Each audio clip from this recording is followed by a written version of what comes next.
Street, or Cypress, north of 56th Street, which I happen to live on. It's a dirt road. But I watched them do it from a mud one-lane track and make it road.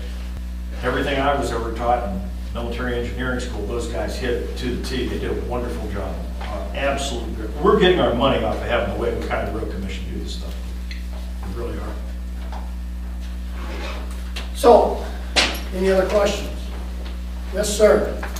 Ralph, on these prices you mentioned, what's the guarantee that we can be held to that 2-3 years down the road? 10%. Let me just say this. I put that figure in there. I've done long-range projects before. I think 10% is relatively high. I don't see it actually going up any more than probably 3%, and it won't impact you until the third year of the plan. Normally, the first 2 years are good. We'll know once we put the plan into Kelly, and Kelly looks at it and he goes, 10%. Oh, yeah, okay. So I think it's good numbers based on my experience and having done this stuff. And in 4 years of working with Kelly up there, he's never been over. No. And just about every road project he's done, he's about 8 to 10% under. So he puts in a good cushion when he bids them and looks at them, so that our numbers are usually very, very close. Okay. So, Yeah, now, I agree with what Morgan's saying. The Kelly's cost estimates are pretty good. I mean, they are. I have yet to see the old game. You bid a project, and then the first thing that happens is the field change order, and you raise the cost of the project. He hasn't done that. Every project that I have seen, he's brought in under budget. So I'm very confident these numbers are good. Okay. now, any other questions? If not, understand too that this is a plan. This is a good guideline, and Ralph, it's the best thing we've had laying out what we're going to do since I've been here in the last 4 years. But every one of these projects will come back for approval as they're done. It's not like we're approving one expenditure of $700,000. Kelly will bring back a bid. We'll go through those sheets each time one of these projects. But at least when people ask where the money's going, what it's doing, we've got a very good guideline to say this is what our intent to do over the next 3 years is. So. And I'd like to add, as these projects are completed, and we check them off, I, of course, will come to these meetings and I will brief you on the project and how the project went, what we did, et cetera, et cetera. So every step of the way, you'll know where your money's going to. Yes, ma'am. Morgan, will you have those reports or that report available in your office if somebody wants to stop in and get a copy? Once this is the approved plan, you bet it will be. Okay. Yep. Yep, they will be available for anybody. We would even like to put one down at the library. That'd be fun. There you go. Good place for it. Any board questions?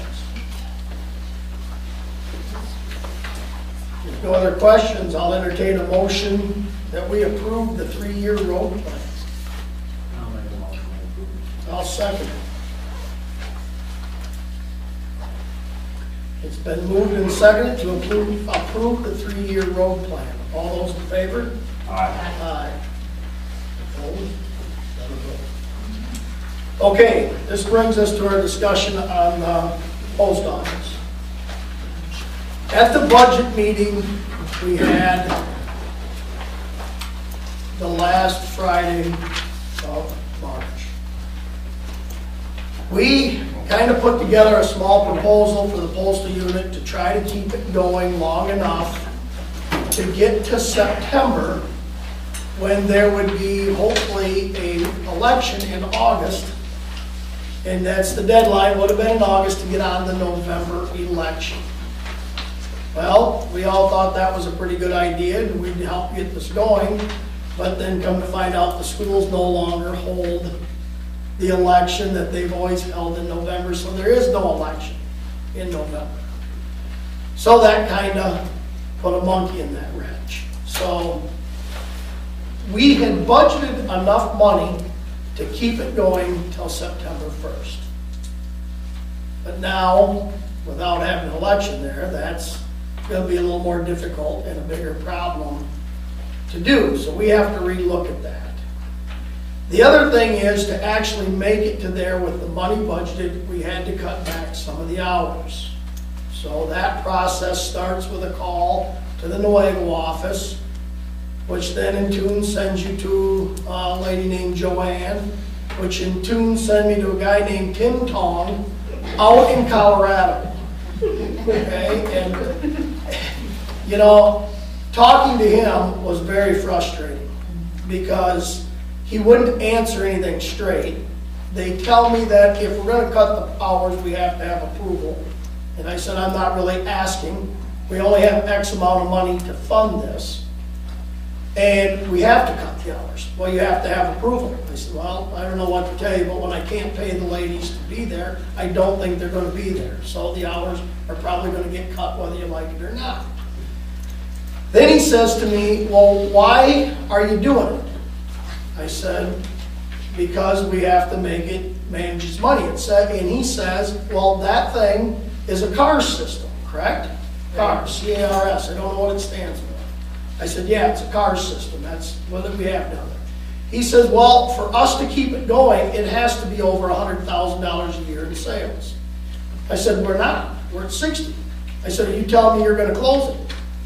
Well, you have to be over 100. I said, we're not. What's gonna happen with it? Well, you have to be over 100 or we will look at it. I said, so are you telling me you're going to come in and take a look at it and you will possibly close it? No, I'm not saying that. But you shouldn't keep it going if it's not at 100,000. I said, are you recommending we close it? No, I'm not. Okay, thank you very much. I said, you're not allowed to help here, but I'm just telling you we're cutting the hours then. And I said, I am recommending that. I'm not just saying it. So it was quite a confusing talk with the guy. And again, I left the conversation very frustrated. We can go and we can work on saving this thing. We can do a lot with this thing, but if we're not making that money, they're saying they're not going to keep it going, but yet they're not going to walk in and just close it.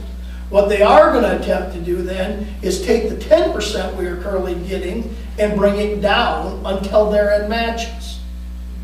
Okay, so now that we get 10%, they will keep lowering it. And the guy's final words to me, he says, well, we're 20 billion in the hole. What do you expect me to do? That was his final words to me. Okay, so I have his number. Anybody here is welcome to call the guy. If you can get farther ahead with him than I did, go ahead. But it left me even more frustrated with the whole thing. He said in there 3 to 4 times, again, we've all said it, this thing's never meant to stand alone.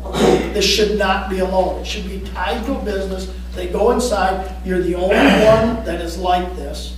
The lady Joanne said you are the only one in the state of Michigan, and as far as she knew, we're the only one in the nation that does this. Okay? And they are both recommending that we don't do this. So, to go out and fight for this thing, we'll do it however you guys want to do it, or the public, or this board, whatever we want to do, but it is the most frustrating thing to deal with I've ever been involved in. So, I don't know what to do. And that's where I'm at. I mean, I can't see spending more to go on with this. I just can't do it. And that's where I'm at with it. So, anybody's got comments, well, go ahead. Okay, Just a question.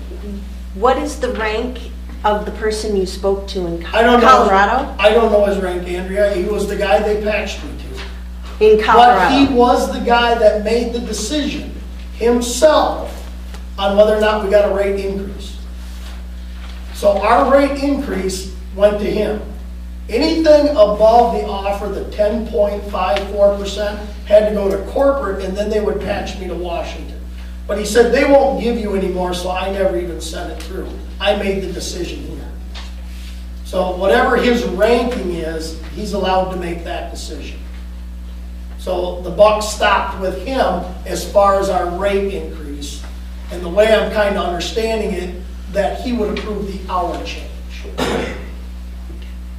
That's kind of what I'm on. He works with these CPUs, so I don't know his actual ranking. I just have a name and number for it.